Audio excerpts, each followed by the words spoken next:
न पूछ कि मेरी मंजिल कहाँ है, न पूछ कि मेरी मंजिल कहाँ है, अभी तो सफर का इरादा किया है।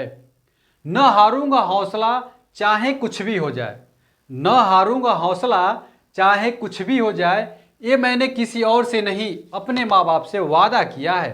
तो आइए इसी मोटिवेशन के साथ हम लोग वीडियो की शुरुआत कर रहे हैं और आज हम लोग देखने वाले हैं कि अंतिम दिनों में क्या किया जाता है। 15 दिन जब बच जाता है या 10 दिन जब बच जाता है तो अंतिम दिनों में क्या क्या स्ट्रेटजी रखनी चाहिए कि आपको सिलेक्शन हो पाए। तो अंतिम दिनों लास्ट दिनों की स्ट्रेटजी क्या क्या रहने वाली है वो सारी चीज़ें हम लोग अच्छे से देखेंगे, आराम से देखने वाले हैं, कोई भी हड़बड़ाने की जरूरत नहीं है। पूरा रिलैक्स रहिए, कॉन्फिडेंस पहले आपके अंदर होना चाहिए, अंडर कॉन्फिडेंस नहीं रहना, कॉन्फिडेंस हाई रहना चाहिए।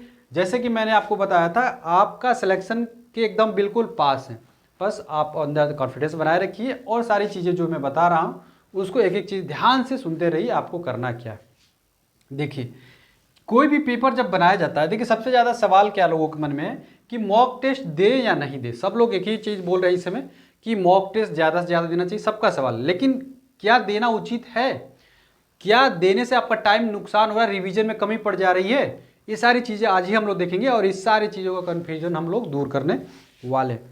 तो सबसे बड़ी बात यही है कि मॉक टेस्ट देना चाहिए या नहीं देना चाहिए, देना चाहिए या नहीं देना चाहिए, सबसे इंपॉर्टेंट सवाल यही है। तो देखिए मेरे हिसाब से मॉक टेस्ट अब तो देना ही चाहिए। मॉक टेस्ट दीजिए, बिल्कुल दीजिए, दिन में 1-2 बिल्कुल दीजिए। कितना देना है वो सारी चीज़ें बता रहा हूँ, क्या रखना है वो ध्यान सुनिए। देखिए कोई भी चीज़ जब पेपर डिजाइन किया जाता है तो उसका होता क्या है कि इजी क्वेश्चन 40 क्वेश्चन डालेंगे। कोई भी मॉक टेस्ट देंगे इजी क्वेश्चन 40 रहेंगे, मीडियम क्वेश्चन 40 रहेंगे और हार्ड 20। यही चाहे मॉक टेस्ट हो यही पेपर हो, सेम टू सेम यही रेशियो रखी जाती है कि इजी क्वेश्चनों को डाला जाएगा, फिर मीडियम क्वेश्चनों को डाला जाएगा। हार्ड क्वेश्चन इसलिए भी डाले जाते हैं ताकि एक बार टाइम को क्या किया जा सके, खराब किया जा सके, इसलिए हार्ड क्वेश्चनों को भी डाला जाता है। अब आपको करना क्या चाहिए, चूंकि आपको भी पता है कि अब जो टाइम बचा हुआ है, मात्र बचा हुआ है 15 दिन, ठीक है। अब आपको 15 दिनों में क्या करना चाहिए वो सुनिए ध्यान से। अब आपको करना क्या है कि आपको पर डे, एक दिन क्या करिए पर डे, और ज्यादा दिन नहीं, पर डे क्या करिए कि एक मॉक टेस्ट दीजिए, एक मॉक टेस्ट दीजिए, ठीक है। अब करना क्या है कि एक मॉक टेस्ट तो दे दिए, उसके बाद से करना यह है कि आप कोई नेक्स्ट मॉक उठाइए, ठीक है। एक मॉक टेस्ट उठाइए और क्वेश्चन शुरू कर दीजिए, और जैसे एक क्वेश्चन आए, जैसे पहला क्वेश्चन आए उसके बाद से सबमिट कर दीजिए। पूरा मॉक टेस्ट अब नहीं देने हैं, ध्यान से सुन लीजिए। अब पूरा मॉक टेस्ट देना मत बैठना। क्या होने वाला है मैं बता रहा हूँ कि देखिए होने क्या वाला है कि कोई भी जब मॉक टेस्ट उठाएंगे उसमें इजी तो 40 रहेगा ही रहेगा, मीडियम भी रहेगा और हार्ड भी रहेगा। अब पहला क्वेश्चन जैसे मान लीजिए 1 से लेके आपके 100 क्वेश्चन तक है, ठीक है, या 1 से लेके 75 क्वेश्चन है, ठीक है। तो आपको 1 से लेकर 75 क्वेश्चन तक सॉल्व नहीं करना, इतना नहीं करना है। 1 से लेकर 75 क्वेश्चन या 1 से लेकर 100 क्वेश्चन नहीं जाना है। अब कोई भी मॉक टेस्ट उठाइए, एक क्वेश्चन को सॉल्व कर दीजिए, उसके बाद से सबमिट कर दीजिए। अब क्या कर दीजिए, सबमिट कर दीजिए। तो सबमिट कर देंगे तो सबमिट करने से होगा क्या कि आपने तुरंत उठाया, 1 मिनट के अंदर उसको सबमिट कर दिया। अब क्या करना, अब ध्यान से सुनो। अब सबमिट कर दिया, अब एक एक करके एनालिसिस करना शुरू करो, एनालिसिस शुरू करो। पहला क्वेश्चन देखे ये तो तुमको आता था, आगे बढ़ जाओ। दूसरा क्वेश्चन देखो ये भी तुमको आता था, आगे बढ़ जाओ। तीसरा देखो आ रहा है, आगे बढ़ जाओ। चौथा नहीं आ रहा है तो उसको सॉल्व कर लो 1-2 बार, ठीक है।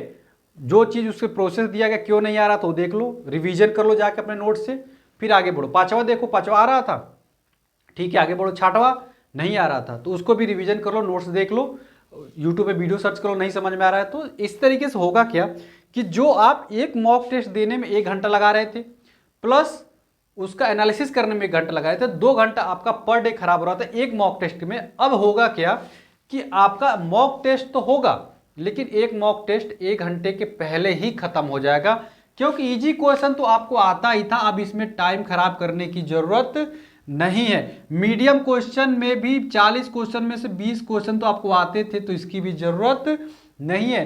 अब सोचिए 40 20 60 क्वेश्चन तो आपने आसानी से खत्म कर दिए। अब बचा क्या, 40 क्वेश्चन। अब इसमें 40 मिनट दे दो, हो गया तुम्हारा एक मॉक टेस्ट कंप्लीट हो गया।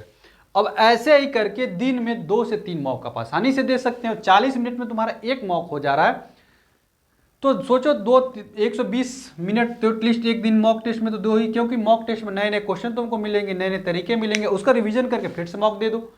तो मॉक टेस्ट अब ऐसे ही देना है।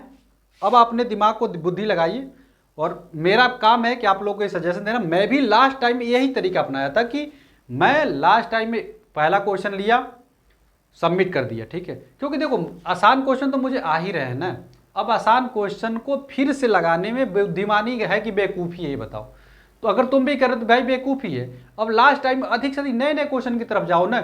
और मान लो आज जो है, आज से 15 दिन बाद तुम्हारा एग्जाम है, ठीक है, आज से 15 दिन बाद एग्जाम है, और रोज़ तुम कम से कम मान लीजिए, जैसे मान लो पर डे तुम 40 क्वेश्चन एक ही मॉक दे रहे हो, पर डे एक ही मॉक मान लेते हैं दे रहे हो, तो देखो 15 चौको 60, 600 नए क्वेश्चनों से रिव्यू हो गए। 600 नए क्वेश्चन तुम्हारे अंदर समाहित हो गए, तुम्हारे दिमाग के अंदर आ गए। और यदि पर डे तुमने 3 मॉक देना शुरू कर दिया, और 120 मिनट बताइए 2 ही घंटा तुम मॉक दे रहे हो, तो सोच लो 1800 क्वेश्चन एग्जाम के पहले जाओगे, नए नए तरीके से सीख जाओगे। अब बताओ तुम्हारा सिलेक्शन क्यों नहीं होगा? समझ रहे हो? एग्जाम के पहले इस तरीके से बेहतरीन तरीके से फॉलो करोगे तब सिलेक्शन होगा। केवल मॉक टेस्ट सब लोग आ रहे हैं यूट्यूब पे चिल्ला रहे हैं मॉक टेस्ट दो, लास्ट में 3 मॉक टेस्ट दो, सब बेवकूफ़ी है। मेरी बात नहीं मानोगे, 3 मॉक टेस्ट देने जाओगे, 3 दूना 6 घंटे में दिमाग हैंग हो जाएगा, फिर तुम पढ़ोगे नया चीज़, तुमको पढ़ने की जरूरत ही नहीं है, तुम पढ़ ही नहीं पाओगे, तुम्हारा दिमाग काम ही नहीं करेगा नया चीज़ पढ़ने के लिए। समझ रहे हो? इसीलिए मैं कह रहा हूँ ये तरीका पर नया नया क्वेश्चन मिलेगा, तुम्हारा दिमाग भी मन करेगा पढ़ने के, तुमको पढ़ने में अच्छा भी लगेगा। भाई जो चीज़ घिसा पीटा आ रहा है, भारत के राष्ट्रपति, भारत के प्रधानमंत्री सब घिसा पीटा आ रहा है, तो उसको क्यों पढ़ना यार? क्यों उसको मॉक टेस्ट में टाइम खराब करना? मॉक टेस्ट तो इसीलिए होता है कि नए नए क्वेश्चन शामिल करो, नए नए क्वेश्चन को देखो और आगे बढ़ो। भाई युद्ध में जाने से पहले नए नए अपने उपकरण लेके जाओ ना, नए नए बंदूकें लेके जाओ ना, क्या घिसे पीटे के सवाल पे लगे पड़े हो? ये सब तरीका होता है, और ऐसा सिलेक्शन होता है। जो सिलेक्ट होने वाले लड़के हैं ना, इस तरीके को फॉलो करते हैं। जो नहीं सिलेक्ट होना है वो वैसे टीचर को फॉलो कर लिए हैं, जो इनको खुद नहीं सिलेक्टेड हैं, उनको पता भी नहीं सिलेक्शन कैसे होता है, और वो लोग परेशान रहेंगे। ये बताओ, मैं भी तुमको कह दूंगी 4 मॉक टेस्ट दो, पर डे 4 मॉक टेस्ट दो। मुझे मॉक टेस्ट देना है, मुझे तो देना ही नहीं है, तुम 4 मॉक टेस्ट दो या ना दो, हमको क्या फर्क पड़ता। लेकिन जो बेहतरीन चीज़ें होती हैं ना, जो चीज़ आपको सफल बनाती है, ऐसे टीचरों से जुड़ा जाता है। चाहे हमसे जुड़िए, चाहे ऐसे टीचर से जुड़िए जो आपको सिलेक्शन दिलाए, जो चीज़ें राइट, जो सही चीज़ें वो चीज़ बताए आपको, तब आपका सिलेक्शन होगा। केवल हवाबाजी में 4 मॉक टेस्ट लगाओ पर डे इतना मॉक, इससे कुछ नहीं होने वाला भाई। और आप थोड़ा सा इसमें कोशिश करिएगा, नया मॉक टेस्ट के पीछे मत भागिए, पीवाईक्यू की तरफ जाइएगा। हालांकि पीवाईक्यू बहुत ज़्यादा पढ़ ली होगी, लेकिन प्रीवियस ईयर मॉक टेस्ट की तरफ ही जाइएगा, ठीक है। और ये बेहतरीन तरीका, नया मॉक टेस्ट क्या करना है, एक क्वेश्चन उठाना है, सबमिट कर दो, बात हो गई खत्म। ऐसे 3 दो, बहुत इंजॉय करोगे पूरे ड्यूरेशन में। नहीं तो अब से वो हड़बड़ा जाओगे, समझ लो मैं बता रहा हूँ। अब मॉक टेस्ट में मत जाओगे, क्योंकि मॉक टेस्ट में जाओगे और मान लो मॉक टेस्ट में तुम्हारे नंबर आ गए 30, नंबर आ गए 25, नंबर आ गए 40, भाई कभी 40 आ रहे हैं, कभी 35 आ रहे हैं ना, इतना टेंशन में जाओगे ना कि तुम्हारा सिलेक्शन ही फंस जाएगा। अब इसके चक्कर मत पड़ो, एक मॉक टेस्ट दे रहे हो पर डे पूरा, वो बहुत है। नहीं तो मेरे इसी तरीके से देना है मॉक टेस्ट, ठीक है। बाकी मिलते हैं अगली वीडियो में फ्रेंड्स। तब तक फ्रेंड्स अच्छी लग रही हो, मेरा सजेशन आपको पसंद आ रहा हो ना, तो लाइक कर दीजिए, चैनल को सब्सक्राइब तो जरूर कर लीजिए, क्योंकि आप मुझसे जुड़े रहेंगे तो ऐसे ही एकदम बेहतरीन जानकारी आपको मिलती रहेगी।